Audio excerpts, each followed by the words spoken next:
இல்லாமல் பம்பரமாக வேலை செஞ்சிட்ருக்குறாங்க.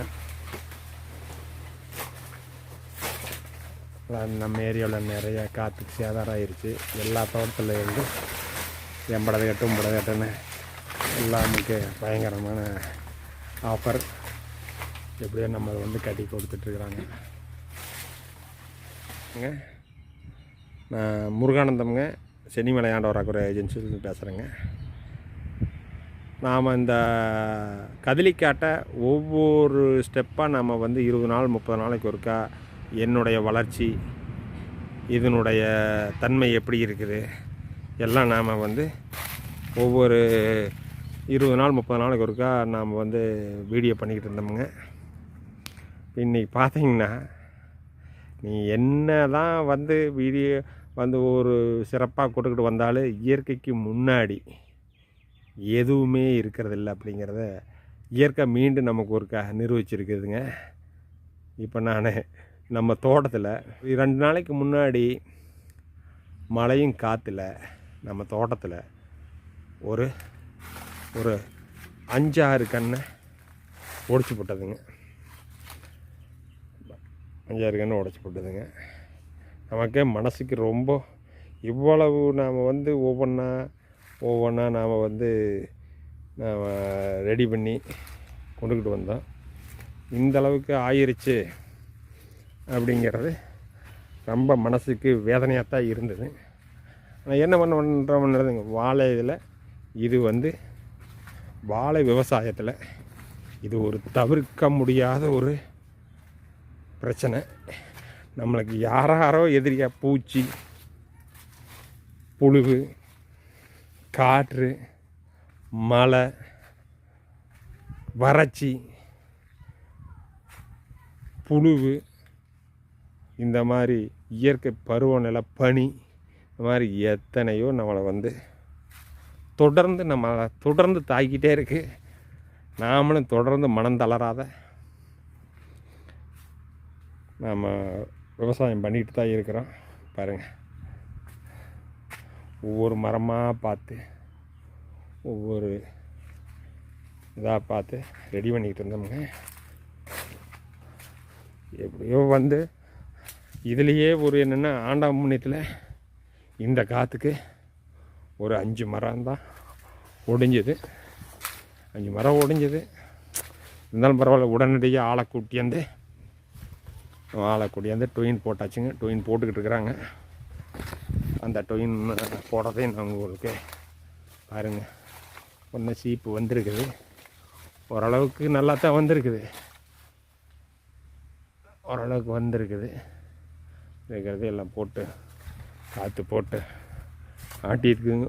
இதில் வந்து ஒரே சைடாக அடிச்சிருச்சுங்க. அதனால் இந்த வயலில் வந்து ஒரு 5-6 மரத்தை முறிச்சிருச்சுங்க. பார்க்கலாங்க. வந்து நாம் என்ன பண்ணினாலும் இயற்கையை மீறி நாம் எதுவுமே பண்ண முடியாது. மீண்டும் நம்மளுக்கு வந்து இந்த இயற்கை நம்மளுக்கு சொல்லி கொடுத்துட்டே இருக்குது. அதை பார்ப்பாங்க. என்ன இயற்கை, மழை, காற்று, பூச்சி, மனிதர்கள், ஒரு சில மனிதர்கள் அதில் கலப்படம் பண்ணியிருக்கிறேன், இதில் கலப்படம் பண்ணுறேன், அப்படி பண்ணுறேன் அப்படின்னு பேசுகிறது. எல்லாம் தாண்டி விவசாயம் பண்ணணும்.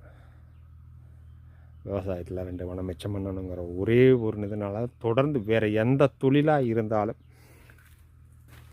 இவ்வளவு நம்மளை பாதிக்கிற காரணிகள் இருக்காது ஒரு சிலருக்கு. ஆனால் வந்து விவசாயத்தில் தான் எந்த நேரம் எப்படி ஆகுதுன்னு யாருக்கு சொல்ல முடியாது. இதையெல்லாம் மீறி நம்ம சோப்புக்கு ஒரு 10 பணம் வர்றதுங்கிறது அது வந்து சாதாரணமான விஷயம் இல்லை. இது ஒரு விவசாயினுடைய மன உறுதிக்கும் அந்த விவசாயத்தை வச்சிருக்கிற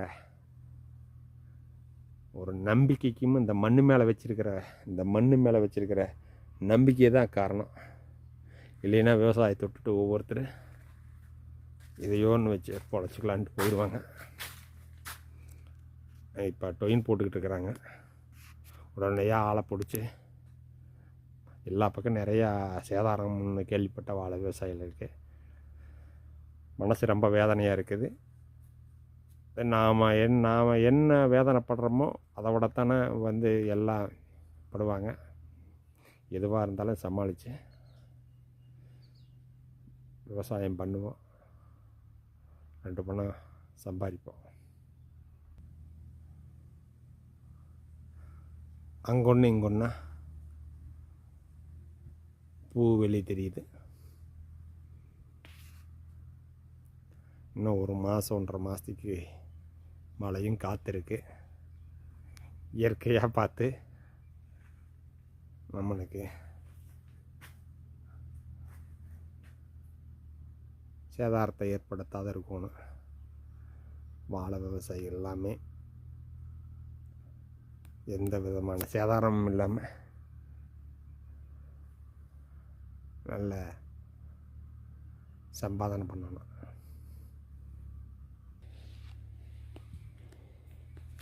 வாழை கட்டுற டொயினுங்க.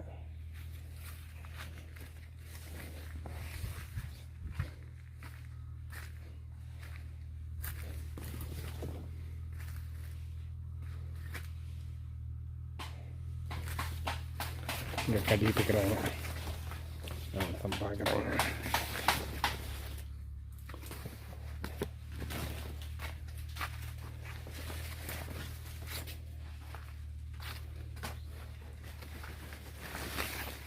ஏப்பா நல்லா கட்டுறீங்களா? எல்லாம் நல்லா ஸ்ட்ராங்காக கட்டுங்க சரியா? காற்றுக்கு எல்லாம் டொயின் கட்டிக்கிட்டு இருக்கிறாங்க.